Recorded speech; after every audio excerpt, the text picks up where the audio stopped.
So let me read this to you. Dear Mom and Dad, Lieutenant Frank Mankowski, whom I have mentioned in some of my letters, has been detached. He's consented to carry this epistle back to the States. Since he is from Ada, he may even deliver this in person, although chances are he will just mail it somewhere. In view of the opportunity, I'll spot on a little of the data you've been missing out on in an attempt to let you know what I've been doing for the past year and a half. Prior to Pearl Harbor, you got all the data, so I will not run a repeat on my letters of that time, even if I could remember everything that happened in the first few months aboard. Although I've kept a personal log of sorts, it is far from complete and only provides reminders for what I actually remember. It all started on that Sunday morning that seems so long ago that yet seems very recent. I had been aroused at 7:30 to accompany our football team over to Ia, where they often use their recreation facilities, athletic, that were extended by a sugar company. There were only 2 officers aboard beside myself and the officer of the deck, and both of them, quite naturally on a Sunday morning, were in their sacks. Although I was not a witness to this incident, it bears repeating. Johnny, who had the deck, saw the first explosion on Ford Island and assumed it was a fire. He ran into Mr. Shepard's room, aroused him, and said there was a fire on Ford Island. Should he send the fire and rescue party? The answer, of course, was yes. When Johnny again went on deck, there was another bomb. He ran back and said, Mr. Shepard, there's 2 of them. By the time he looked again, there were innumerable bursts on the island.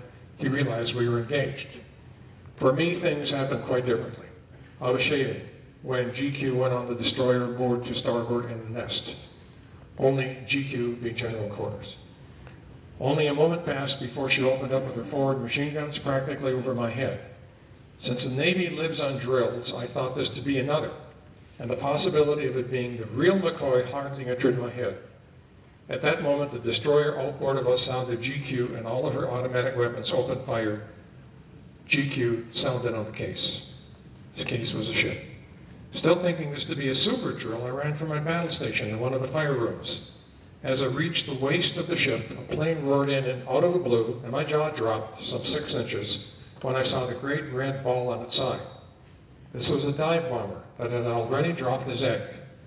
He had the slide of his cockpit pushed back, and he grinned. And he grinned as he looked the whole nest over, because he knew darn well that all of our bullets were passing behind him. As I watched the tracers flicking past him astern, I wish to hell that some of our people had done a little more duck hunting during their youth, okay? A little personal comment thing. We were alongside a tender, so of course our plank was completely disabled. There was nothing to do until parts started to come back from the tender. I went to the bridge. As I arrived, I watched enemy dive bombers start their runs in Battleship Row. They were peeling off high above the Arizona, and as I watched, I could see the bombs falling. There was a moment of quiet after those first few struck, and then occurred the most awe-inspiring sight that I've ever seen, the ascension into heaven of the forward part of the Arizona. You have read about our losses. By this time there were masts reeling at various angles throughout the harbor. Ships afire. We were fearful of submarines, and several of the midget variety had been sunk early in the action. Our nest had shot down 4 planes, everyone that approached except the first one. We aboard the case settled down to putting things back together while bombs were still dropping around us. In the afternoon, we were ready to go. 1 midget submarine in the channel was still belching out air, and to ensure its demise, we were delegated to drop a depth charge on as we left. This is ticklish business. A motor whaleboat directly over the sub. As the ship steadied on a course with the sub several hundred yards away, I pulled out. When the charge went off, I was several hundred yards from it when an ash can depth charge explodes, and water that shallow, water and mud are hurled 200 feet in the air. The day's activities were making me feel just a little bit insignificant. None of us had any great hopes of living for another 48 hours, for we didn't know what lay outside. But all during the day, the fire room gang worked to get our gear back together, singing, "Why don't we do this more often?" The same song rang through the gratings as we steamed out of the harbor to meet whatever the Japs had out there. I will always have a soft spot in my heart for that song. Why don't we do this more often? I don't know that song. You know that song? You want to sing it for us? Oh, all right, okay. After a month of protected patrols, we took an escort trip to Bremerton. Since our pay accounts had gone down on the Shaw, We had not been paid since December 1, and we were not destined to be paid for another 3 months. A little over 1 month ago, our pay accounts were finally settled, a year of frigged up pay. To get back to Bremerton, our first liberty after the start of the war, officers and men split up the ship's welfare fund and each received $2.65, with which we could do a 4-hour liberty. You may imagine it was a good one, and neither Bremerton nor the case will ever forget it. I will tell you about it at my leisure, for it's a story in itself.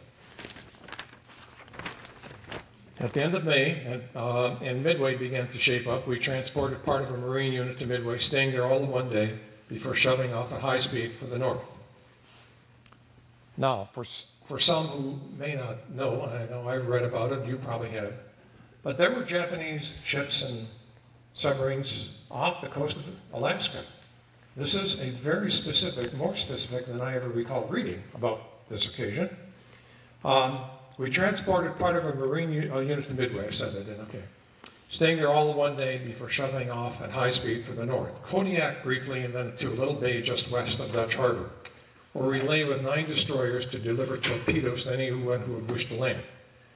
I can honestly say I've never had my neck out so darn far because we were definitely a suicide outfit. Fortunately for us, nothing came but Jap planes, which flew directly over us to bomb Dutch Harbor. They couldn't see us in our lair. I believe our position must have been very similar to that of the German destroyers, which caused the British so much trouble at Narvik in April 1940.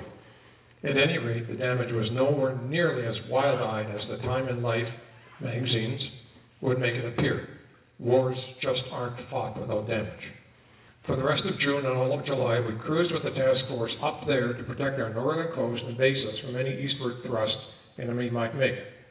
Our contacts with him were limited. Early in August, we took a poke at him at Kiska. We had tried several times before, but the fog had always balked us. The fog there is the worst of enemies. Its seriousness was not lessened a damn bit by the criticisms of swivel chair strategists and editorial offices. The press is always getting beat, okay? But that's what he said.